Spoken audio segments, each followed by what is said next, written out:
అసలు మహాభారతం అనేది ఎలా స్టార్ట్ అయింది?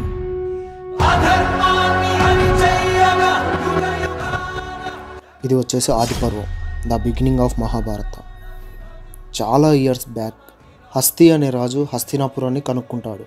కురు అనే ఆయన హస్తినాపురాన్ని రూల్ చేస్తూ ఉండింటాడు. సో ఇలానే కురు వంశం అనేది స్టార్ట్ అవుతుంది. ఈ కురు వంశంలో ఒక రాజు ఉంటాడు, అతని పేరే మహారాజా ప్రతిభ.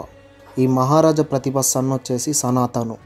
ఒకరోజు సనాతను అలా గంగా నది ఒడ్డున కూర్చుంటాడు. అక్కడ తనకు ఒక అమ్మాయి కనపడుతుంది. తనని చూసి ఇంత అందంగా ఉంది తను అనేసి అనుకుంటాడు. అలాగే వెళ్ళేసి అడుగుతాడు తను ఎవరు అనేది. తను వచ్చేసి తన పేరు గంగా. తన వే ఆఫ్ ఎటిక్వేట్ చూసి సనాతను చాలా ఇంప్రెస్ అయిపోయి తనని పెళ్లి చేసుకుంటా అనేసి అంటాడు. గంగ కూడా తనకు ఓకే అంటుంది. బట్ ఒక కండిషన్ చెప్తుంది తను. ఏంది అంటే, నేను ఏ పని చేసినా కూడా నువ్వు నన్ను క్వశ్చన్ చేయకూడదు. ఒకవేళ క్వశ్చన్ చేస్తే మాత్రం ఆ రోజే నిన్ను వదిలేసి వెళ్ళిపోతా అనేసి అంటుంది. సనాతను దానికి సరే అంటాడు. ఇద్దరు కలిసి పెళ్లి చేసుకుంటారు. ఇలా కొంతకాలం అయిపోయాక ఫస్ట్ ఒక కొడుకు పుడతాడు. గంగా తనను తీసుకెళ్లేసి నదిలో పడేస్తుంది. ఇలాగే 7 మంది పుడతారు. 7 మందిని తనకు చంపేస్తుంది.